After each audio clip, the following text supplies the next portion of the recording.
अब उसी की अर्थी सजानी पड़ी है। घटना इंदौर के पास महू की है। आखिर क्यों और कैसे नवविवाहिता की मौत हुई, सुनेंगे तो आप भी हैरान रह जाएंगे।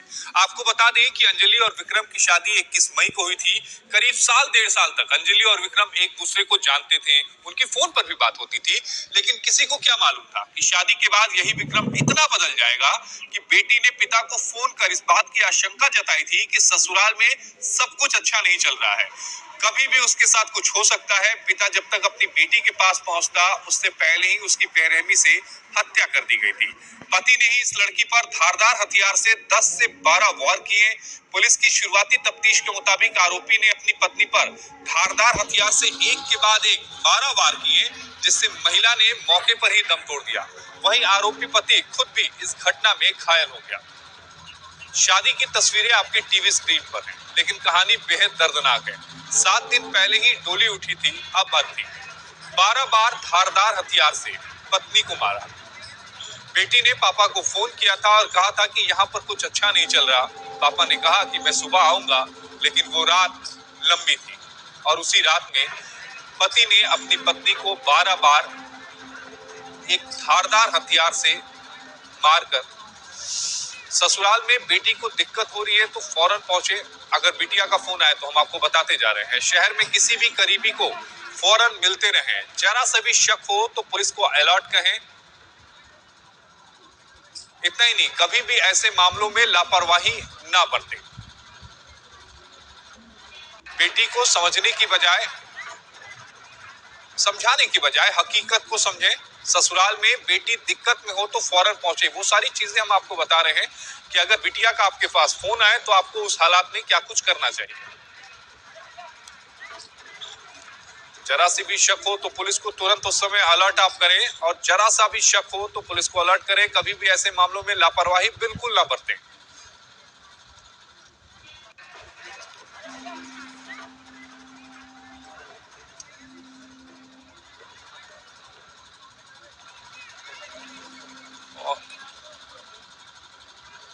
और इसी खबर पर हमारे साथ पीड़िता के भाई रुपेश हमारे साथ लाइव जुड़े हैं। रुपेश, मैं समझ सकता हूं बेहद दुख की घड़ी है, लेकिन इस पूरे वाक्य के बारे में आप बताइएगा कि अभी शादी कुछ दिन पहले ही हुई थी और अचानक रात में आपके पिताजी के पास फोन आता है और उसके बाद आपकी बहन को 12 बार धारदार हथियार से पति मारता है और उसकी मौके पर ही मौत हो जाती है। हाँ सर, अभी शादी हुई थी की 21 मई को। हम इसको 25 जब इसने बताया था कि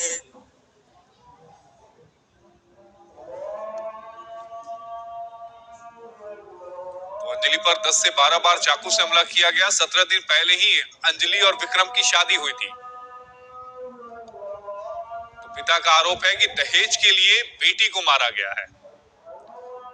बेटी ने कहा था कि पिता मुझे बचा लो। बेटी ने रात में फोन किया था। पिता ने कहा कि मैं सुबह आके तुम्हें लेके जाऊंगा, लेकिन वो रात लंबी थी और पति ने 12 बार धारदार हथियार से मारकर पत्नी को मार दिया।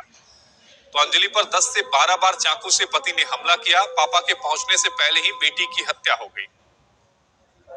इस खबर को आपके लिए देखना और समझना बेहद जरूरी है कि समाज में क्या कुछ हो रहा है। पिता ने यह आरोप लगाया है कि दहेज के लिए बेटी को मार डाला और बेटी ने कहा था कि पिता मुझे बचा लो। बेटी ने फोन किया, पापा मुझे बचा लो। पति विक्रम ने पत्नी अंजलि को मौत के घाट उतार दिया।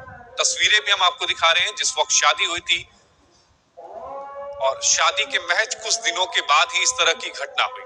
17 दिन पहले अंजलि और विक्रम की शादी हुई थी। 17 दिन पहले की वो तस्वीरें हम आपको दिखा रहे हैं।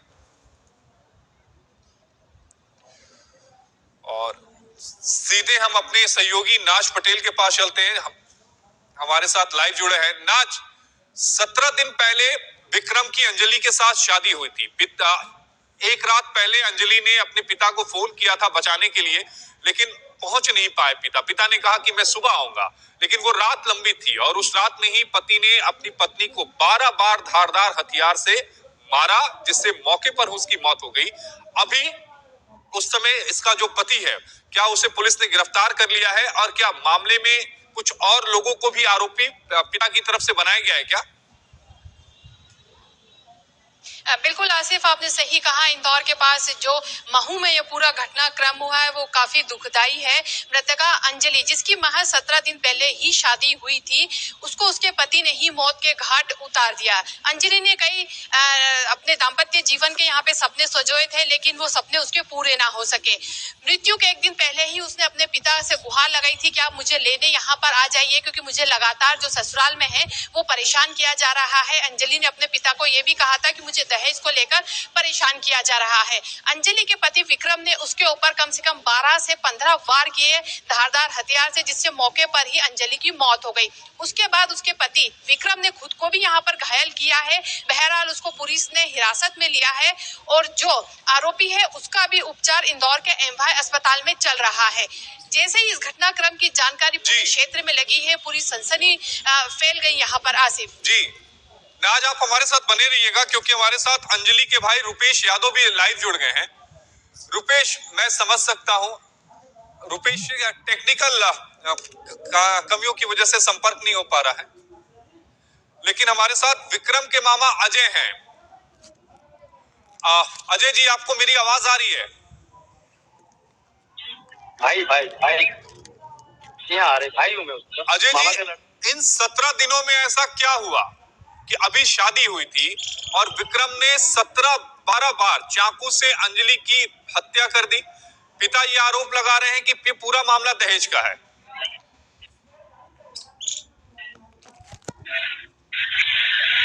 सबसे पहले तो मैं कहना चाहूंगा कि ये घटना बहुत दुखद है। किसी की बहन या बेटी के साथ अगर ऐसा होता है तो वो सहन असहनीय है, और अगर उसने ये काम विक्रम ने करा है तो वो सजा का पात्र है, दोषी है। नहीं, लेकिन क्या अभी भी आपको शक है क्या? लड़का है, लेकिन नहीं अजय जी, अभी भी आपको शक है क्या? आप कुछ सीसीटीवी फुटेज चाहते हैं क्या कि विक्रम ने किया है? तो जय श्री राम। विक्रम फरार है। विक्रम ने किया है ना? हाँ, इस कमरे में विक्रम फरार नहीं है। विक्रम पुलिस के कस्टडी में है। विक्रम फरार नहीं है, विक्रम पुलिस की कस्टडी में है। मर्डर जहाँ वहाँ की जो स्थिति देख के बिल्कुल स्पष्ट किया जा सकता है कि विक्रम ने उसकी हत्या की। इस चीज से कोई वो नहीं, दो राय नहीं है कि विक्रम ने नहीं की है। किसी की बहन या बेटी के साथ अगर ऐसा किया जाता है तो बहुत दुखद है, बहुत गलत है। लोग हम उसका किसी प्रकार से सहयोग नहीं करते हैं विक्रम का, और ना ही हम उसके पक्ष में हैं। लेकिन इनके माता पिता द्वारा जो दहेज प्रताड़ना का बताया जा रहा है वो पूर्णतः गलत है। हमारे पूरे गौली समाज, यादव समाज में, हमारे करीब 40-50 जिलों में हमारे समाज है जहाँ कहीं भी आज दहेज का लेन देन का प्रकरण नहीं आता है, और ना ही हम समाज में कोई दहेज का लेन देन करते हैं। तो दहेज प्रताड़ना का जो लगाया जा रहा है आरोप वो गलत है। लेकिन विक्रम ने हत्या की, उससे कोई मना नहीं किया जा सकता कि उसने, क्योंकि विक्रम का इलाज नहीं, लेकिन विक्रम जी, आप कह रहे हैं कि मामला दहेज हत्या का है नहीं। आखिर ऐसा क्या हो गया कि उसे इतना गुस्सा आ गया कि उसने 12 बार धारदार हथियार से अपनी नई नवेली पत्नी की हत्या कर दी? मैं वही आपको बता रहा हूँ कि विक्रम का साइकेट्रिक अभय पालीवाल जी के वहाँ इंदौर में इलाज चल रहा था। करीब वो 1-1.5-2 महीने से इलाजरत था, और वो उसका दिमाग का संतुलन बार बार बिगड़ रहा था। नहीं, शादी के टाइम में उसका दिमाग का संतुलन बिगड़ गया? उससे पहले वो ठीक था? पहले उससे पहले से था। इसके लड़की के माता पिता को मालूम था कि उसका दिमाग का संतुलन ठीक नहीं है। 16 तारीख के दिन लड़की के माता पिता के यहाँ विक्रम और विक्रम के पिताजी गए थे। वहाँ उन्होंने बोला कि इसका संतुलन ठीक नहीं है। अच्छा, और इसका जवाब हम नाज से ले लेते हैं। हमारी सहयोगी नाज पटेल हमारे साथ जुड़ी हुई है। नाज, आपने सुना होगा अजय यादव जो विक्रम के मामा है, उनका कहना है कि विक्रम का मानसिक संतुलन ठीक नहीं था, और मानसिक संतुलन का इलाज चल रहा था भाई 10 से 15 दिन, 1.5 महीने तक, और उसके बाद उसने ये हत्या की। पुलिस का क्या थ्योरी है? बिल्कुल आसिफ जी, लगातार पुलिस भी सारे तमाम जो सवाल है उसको ढूंढ रही है, लेकिन सूत्रों से हमें जो जानकारी मिली है, और जैसा हमें अजय यादव बता रहे हैं कि उनका मानसिक संतुलन ठीक नहीं था जब विक्रम का, और उनका इलाज यहाँ इंदौर के जो मानसिक रोग विशेषज्ञ है डॉक्टर पाली रस्तोगी, उससे चल रहा था। ये प्राथमिक जानकारी हमें भी यहाँ पर मिली है। साथ ही ये भी जानकारी मिली है कि लड़के ने, मतलब जो आरोपी है, उसने साफ तौर से शादी के लिए मना कर दिया था, लेकिन किसी तरह से उसको जय श्री राम। शादी के लिए आप तैयार हो जाए। नहीं, इसके जवाब हम रुपेश से ले लेते हैं। अंजलि के भाई भी हमारे साथ जुड़े हुए थे। रुपेश, अजय यादव जो आरोपी के मामा है, विक्रम के मामा है, वो ये दावा कर रहे हैं कि विक्रम की जो मानसिक स्थिति है वो ठीक नहीं है, उसका इलाज चल रहा था। क्या आपको इस बारे में पहले से जानकारी थी आप लोगों को शादी से पहले? नहीं सर, ऐसी कोई जानकारी नहीं सर। और कोई मानसिक संतुलन खराब नहीं है सर। मानसिक संतुलन खराब होता तो उसके माँ बाप को मार सकता था। मेरी बहन से क्या दुश्मनी थी उसकी? वो दहेज के लिए संपूर्ण बार बार सता रहा सर। 7 बजे उसने फोन लगाया हमको, अंजलि ने, कि मेरे को बचा रहा है। जिस टाइम पे अंजलि की हत्या की गई उस टाइम पे उसके सास, उसके पिताजी, लड़के, देवर, लोग घर में मौजूद है सर। वो इसकी हत्या सुबह समथिंग की गई है सर। जी रुपेश जी, एक दिन पहले, मौत से एक दिन पहले आपकी बहन ने पापा को फोन किया था और ये कहा था कि मेरी जान को यहाँ खतरा है, आप मुझे यहाँ से लेकर जाइए। पापा ने वादा किया कि मैं सुबह आऊंगा, लेकिन रात लंबी थी और उसमें हत्या हो गई। लेकिन इन 17 दिनों में क्या कुछ हुआ? नहीं सर, ये बोला है मेरे को मारा है, पापा को मारा, गाली कर रहा है और मेरी वो पूरी नहीं कर रहा हो तुम, बोले हमारे जो मांगा था वो, ऐसा बोला उसने। तो पापा ने बोला ठीक है, अपन सुबह, बेटा अभी रात टाइम ज्यादा हो गया है तो अपन सुबह बात करते हैं। वो सुबह हम जा ही रहे थे सर, और इतने में ऐसी खबर आ गई।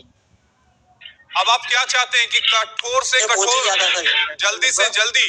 तो वहाँ पे भीड़ हो रही थी सर। रुपेश जी, मैं यही चाहता हूँ कि जल्द से जल्द आप लोगों को इंसाफ मिले। आप यही गुहार लगाएंगे और जल्दी से मामले का ट्रायल कंप्लीट हो।